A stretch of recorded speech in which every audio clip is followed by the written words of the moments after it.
We continue our series on high school graduates, and tonight we bring you some ancestral advice in tonight's Someone to Know. Growing up is hard. As Reno High School senior Nikki Hamada admits, she's had some problems, albeit relatively small, accepting her Japanese heritage. Pretty minor. I always kind of wanted to be like a little white girl with like blonde hair and blue eyes, and I stuck out like a sore thumb. As a younger person, Nikki noticed that kids around her were different. Is that 39?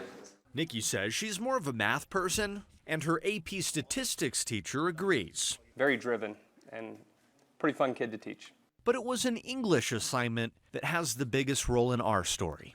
You see, in her freshman year of high school, Nikki read a book called Farewell to Manzanar. The protagonist was Japanese, living in America during the 1940s. The book was about her experience with her family getting sent to the internment camps during World War II. Those 200 or so pages can change a life and perspective profoundly. After reading your book, I have suddenly gained a large amount of confidence in myself. For a homework assignment, her teacher made the class write letters to the author.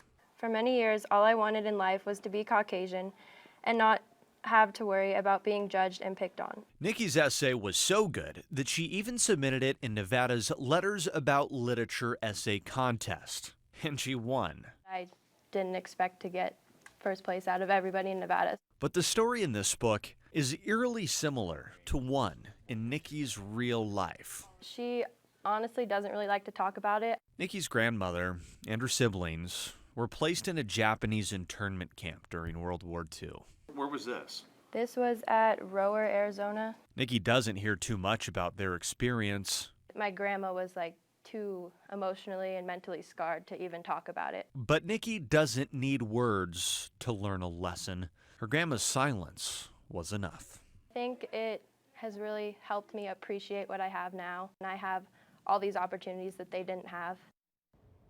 And really, one of the biggest takeaways from her grandma's story is the fact that she has to take advantage of education.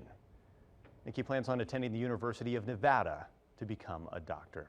Now, Nikki's story is part of the Washoe County School District's Countdown to Graduation, where they are sharing the inspiring stories of 17 graduating students. If you want to see more of those, you can just head to our website, KTVN.com.